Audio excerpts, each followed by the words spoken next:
Hello students, welcome to this video. आज के इस वीडियो में हम करने वाले हैं डीएनए फिंगरप्रिंटिंग के बारे में। डीएनए फिंगरप्रिंटिंग को हम डीएनए प्रोफाइलिंग भी बोलते हैं। इसको मॉलिक्यूलर फिंगरप्रिंटिंग भी बोला जाता है। तो चलिए शुरू करते हैं। As stated in the preceding section, 99.9% of the base sequence among human is the same. जैसे कि हमने पिछले सेक्शन में देखा था, जहां हमने salient features of human genome पढ़ा था, तो हमने ह्यूमन जीनोम प्रोजेक्ट जब कंप्लीट करने के बाद उसके बेसिस के ऊपर हमने अलग अलग प्रॉपर्टीज़ जानी थी ह्यूमन जीनोम की। तो उसमें हमने देखा कि 99.9% जो बेस सीक्वेंस होते हैं अलग अलग इंडिविजुअल्स के अंदर, वो सभी सेम होते हैं। It is these differences in the sequence of DNA which make every individual unique in their phenotypic appearance. तो 99.9% जो है, जैसे कि आपको पता है ह्यूमन जीनोम के अंदर 3 × 10⁹ बेस पेयर होते हैं। तो इसके अंदर 99.9% जो है वो सेम है अलग अलग इंडिविजुअल में, और जो 0.1% है वो डिफरेंस है। और इन्हीं डिफरेंस के कारण हर एक जो इंडिविजुअल होता है वो अपनी देखने में अलग अलग होता है। जो उसकी फिनोटिपिक अपीयरेंस है, जो उसको बाहर से जो फिजिकल अपीयरेंस है, वो अलग अलग होती है। If one aims to find out genetic differences between two individuals और among individuals of a population, अगर किसी को ये बात पता करनी है कि कोई भी दो इंडिविजुअल के बीच में कितने जीन्स का डिफरेंस है, कितना जेनेटिक जो उसका मटेरियल है उसमें कितना डिफरेंस है, तो फिर उसके लिए बहुत ही ज़्यादा एक्सपेंसिव टास्क होगा। क्योंकि हमने देखा था कि जो पिछला जो ह्यूमन जीनोम प्रोजेक्ट की सीक्वेंसिंग की थी वो भी बहुत काफ़ी एक्सपेंसिव था। तो ये जो सीक्वेंसिंग करना दो इंडिविजुअल्स के डीएनए के जेनेटिक मटेरियल के, तो वो बहुत ही डॉन्टिंग एंड एक्सपेंसिव टास्क होगा। Imagine trying to compare two sets of 3 × 10⁶ base pair. देखो अब हम क्या करेंगे, कंपैरिजन करेंगे। कोई भी दो इंडिविजुअल्स हैं उनके डीएनए को कंपेयर करेंगे। सिर्फ अगर दो इंडिविजुअल्स हैं उनके डीएनए को आइसोलेट किया और उनके डीएनए को हम कंपेयर करेंगे, तो ये क्या रहेगा, ये थोड़ा आसान रहेगा। DNA fingerprinting is very quick way to compare this DNA sequence of two individuals. तो उसको कंप्लीट जीनोम को सीक्वेंस करना तो बहुत एक्सपेंसिव रहेगा, लेकिन हम क्या कर सकते हैं, दोनों इंडिविजुअल्स के डीएनए को कंपेयर कर सकते हैं। और डीएनए कंपैरिजन का सबसे आसान और जल्दी तरीका होता है आपका डीएनए फिंगरप्रिंटिंग, जिसके अंदर हम कोई भी दो इंडिविजुअल्स हैं उन दोनों इंडिविजुअल्स के डीएनए को कंपेयर करने का काम करते हैं। तो देखिए आगे,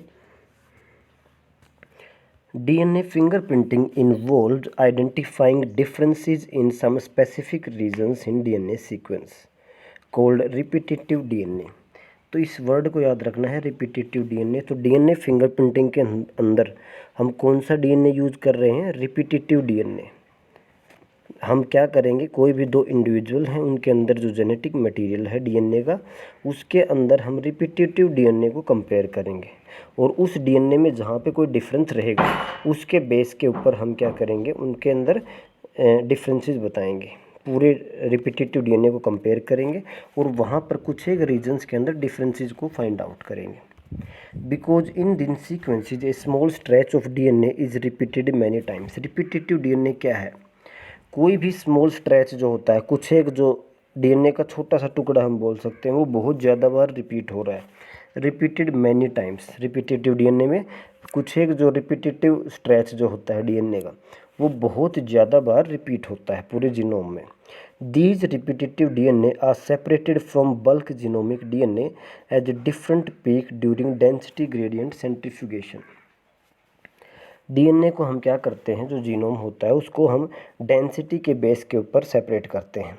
तो उस केस में हमारे पास दो तरह के डीएनए आते हैं, एक होता है बल्क डीएनए और एक होता है आपका सैटेलाइट डीएनए। सैटेलाइट डीएनए क्या है, आपका रिपीटेटिव डीएनए। तो एक बल्क डीएनए होता है, बल्क डीएनए का डीएनए फिंगरप्रिंटिंग में कोई रोल नहीं है। मेन आपको देखना है जो बल्क डीएनए के बाद जो दूसरा जो पार्ट आया उसको हम कहते हैं डेंसिटी के बेस के ऊपर, उसको हम कहते हैं सैटेलाइट डीएनए। और सैटेलाइट डीएनए ही क्या है, आपका रिपीटेटिव डीएनए। देखिए, the repetitive DNA are separated from bulk genomic DNA as different peak during density gradient centrifugation. The bulk DNA forms a major peak जब हम डेंसिटी ग्रेडियंट सेंट्रीफ्यूगेशन करते हैं तो एक मेजर पीक बनती है, वो होता है बल्क डीएनए, और एक स्मॉल पीक होती है, वो होता है आपका सैटेलाइट डीएनए। देखिए, depending on the base composition, length of segment and number of repetitive units.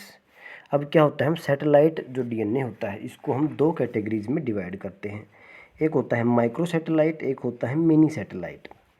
देखिए, अब ये किस बेस के ऊपर हम सैटेलाइट डीएनए को क्लासिफाई कर रहे हैं, तो सबसे पहला है बेस कंपोजिशन, यानी कि 80 और जीसी कंटेंट कितना है, 80 रिच और जीसी रिच कि वो कितनी कंपोजिशन है।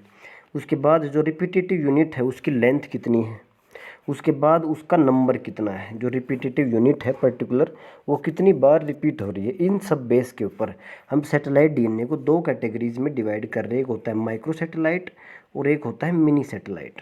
देखिए, मिनी सैटेलाइट के अंदर आप देख सकते हो जिसके अंदर 10 to 60 बेस पेयर की रिपीट यूनिट होती है, उसको हम कह देते हैं मिनी सैटेलाइट। माइक्रो सैटेलाइट के अंदर 1 to 8 बेस पेयर की जो रिपीटेटिव यूनिट होती है, तो ये माइक्रो के अंदर कोई repetitive unit 1 to 8 base pair होती है, और जो मिनी सैटेलाइट होता है उसके अंदर होता है आपका 10 to 60 बेस पेयर की रिपीटेटिव यूनिट होती है।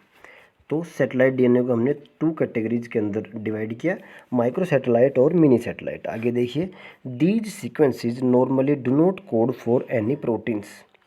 क्या होता है आपको पता है, हमने पिछले सेक्शन में पढ़ा था कि बहुत सारा जो पार्ट है डीएनए का वो रिपीटेटिव डीएनए होता है, और जो कोडिंग होता है वो बहुत कम होता है। हमने कहा था अबाउट 2% जो डीएनए होता है वो सिर्फ कोडिंग होता है। तो देखिए, सामने लिखा हुआ है जो सैटेलाइट डीएनए होता है ये कोई भी प्रोटीन के लिए कोड नहीं करता, लेकिन but they form a large portion of human genome, लेकिन फिर भी जो ह्यूमन जीनोम होता है उसका बहुत ज़्यादा पोर्शन ये फॉर्म करते हैं। These sequences show high degree polymorphism and form the basis of DNA fingerprinting. ये जो सैटेलाइट डीएनए है इसी का हम यूज़ करेंगे डीएनए फिंगरप्रिंटिंग के अंदर। क्या होता है इसके अंदर, हाई डिग्री ऑफ पॉलीमॉर्फिज्म होता है। पॉलीमॉर्फिज्म मतलब डिफरेंसेस। तो इसके अंदर क्या होता है, हर एक इंडिविजुअल के अंदर जो डिफरेंसेस होते हैं इसके बहुत सारे, मतलब जो सैटेलाइट डीएनए होता है उसके अंदर जो रिपीटेटिव यूनिट्स हैं उनकी लेंथ है, इनमें डिफरेंस मिलेगा। तो ये क्या होता है, पॉलीमॉर्फिज्म शो करता है बहुत ज़्यादा, और इसी के बेस के ऊपर हमारा क्या होता है, डीएनए फिंगरप्रिंटिंग होता है। अगर आपके बात किया जाए, आगे हम पढ़ेंगे डीएनए फिंगरप्रिंटिंग के अंदर हम यूज करते हैं एक वर्ड आएगा आपका VNTR, variable number of tandem repeats. तो ये है आपका VNTR, variable number of tandem repeats, जो कि एक मिनी सैटेलाइट का एग्जाम्पल है। ठीक है, तो इसी को हम यूज करते हैं। देखिए आगे पढ़ेंगे, since DNA forms every tissue such as blood, hair follicle, skin, bone, saliva and sperm. DNA ये क्या होता है, सभी टिश्यूज़ की फॉर्मेशन करता है, और टिश्यू से क्या बनता है, 4 man individual show the same degree of polymorphism. ये क्या होता है, आपका जो डीएनए होता है वही टिश्यू बनाता है, और उसी टिश्यू से क्या बनता है, अलग अलग इंडिविजुअल बनता है जिसके अंदर की अलग अलग पॉलीमॉर्फिज्म यानी कि डिफरेंसेस होते हैं। Further they become very useful in identification tools in forensic applications. तो इसकी जो मेन एप्लीकेशन है आपकी डीएनए फिंगरप्रिंटिंग की, वो फोरेंसिक साइंस में होती है। जैसे कि कोई क्राइम सीन होता है, वहाँ पर विक्टिम जो है उसके जो क्रिमिनल का पता करना है, वहाँ पे ब्लड सैंपल्स लेते हैं अलग अलग इंडिविजुअल्स के, तो ये सब आपका फोरेंसिक साइंस में होता है। तो इसकी मेन जो एप्लीकेशन है डीएनए फिंगरप्रिंटिंग या फिर मोलिकुलर फिंगरप्रिंटिंग की, वो होती है आपकी फोरेंसिक साइंस में। Further as the polymorphism are inheritable from parents to children, जैसे कि ये क्या है, इनहेरिटेबल है, माँ बाप से बच्चों के अंदर ये पास होंगे ये जो डिफरेंसेस होते हैं। DNA fingerprinting is basis of paternity testing in case of disputes. तो ये आपकी दो मेन एप्लीकेशन आ गई डीएनए फिंगरप्रिंटिंग की। पहले तो है आपका फोरेंसिक एप्लीकेशंस में, और दूसरा क्या है, पेरेंटल डिस्प्यूट केस में, कि भी पेरेंट से जो बच्चा हुआ उसकी डीएनए फिंगरप्रिंटिंग करते हैं और ये पता करते हैं कि ये एक्चुअल में इन्हीं पेरेंट्स का बच्चा है या नहीं। आजकल ये बहुत ज़्यादा डिस्प्यूट होते हैं, तो इन दोनों केसेस के अंदर इन डीएनए फिंगरप्रिंटिंग का हम यूज करते हैं। देखिए, as polymorphism in DNA sequence is the basis of genetic mapping of human genome as well as DNA fingerprinting. हमने कहा कि ये क्या है, डीएनए पॉलीमॉर्फिज्म जो है वो क्या होता है, जो हम जेनेटिक मैपिंग करते हैं जीनोम के अंदर कि भाई पर्टिकुलर जीन कौन सी जगह पे मैप बनाते हैं उस क्रोमोसोम के ऊपर किस पोजीशन के ऊपर वो जीन है, और जो आपकी डीएनए फिंगरप्रिंटिंग है, दोनों का ही डिफरेंट जो बेसिस क्या है आपका पॉलीमॉर्फिज्म है, जो डिफरेंसेस हैं डीएनए के अंदर कुछ एक एरिया में। It is essential that we understand what DNA polymorphism means in simple terms. तो इस टॉपिक में हम जानेंगे डीएनए पॉलीमॉर्फिज्म होता क्या है। देखिए, पॉलीमॉर्फिक यानी variation at genetic level. Polymorphism क्या बोलते हैं, जेनेटिक लेवल के ऊपर वेरिएशन है यानी डिफरेंसेस है। अराइज ड्यू टू म्यूटेशंस, आप ये पढ़ चुके हैं कि म्यूटेशंस के कारण क्या होता है, वेरिएशन आती है जेनेटिक लेवल के ऊपर। न्यू म्यूटेशंस में arise in the individuals either in somatic cells और इन जर्म सेल्स। तो आपको ये बात पता होनी चाहिए, हमारे बॉडी के अंदर दो टाइप के सेल्स होते हैं, सोमेटिक सेल्स होते हैं और जर्म सेल्स होते हैं। जर्म सेल से आपके बनते हैं गैमीट्स, जैसे कि अगर मेल है तो उसमें मेल गैमिट जो बनता है वो जर्म सेल से बनता है। अगर कोई फीमेल इंडिविजुअल है तो उसके अंदर जो फीमेल गैमिट बनेगा, जो एग बनेगा, वो कौन बनाएगा, जर्म सेल बनाएगा। तो जो म्यूटेशन जो है वो जर्म सेल के अंदर भी हो सकती है और जो सोमेटिक सेल हैं उसके अंदर भी हो सकती है। सोमेटिक सेल्स जैसे आपके स्किन के सेल हो गए, ब्लड सेल्स हो गए, और जर्म सेल जैसे कि आपके जो सेल्स स्पर्म और ओवम बनाते हैं।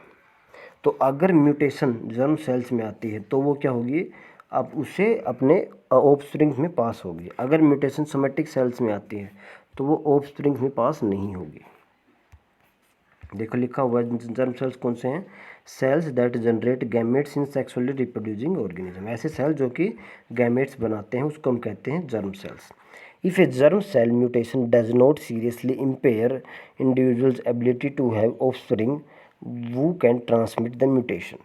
अगर जर्म सेल के अंदर म्यूटेशन आई है तो वो जो इंडिविजुअल है उसके अंदर उसकी प्रॉब्लम नहीं आएगी ज़्यादा, लेकिन वो जो म्यूटेशन है वो बच्चों के अंदर ट्रांसफ़र हो जाएगी, ऑफस्प्रिंग के अंदर ट्रांसफ़र हो सकती है। It can spread to other members of population through sexual reproduction.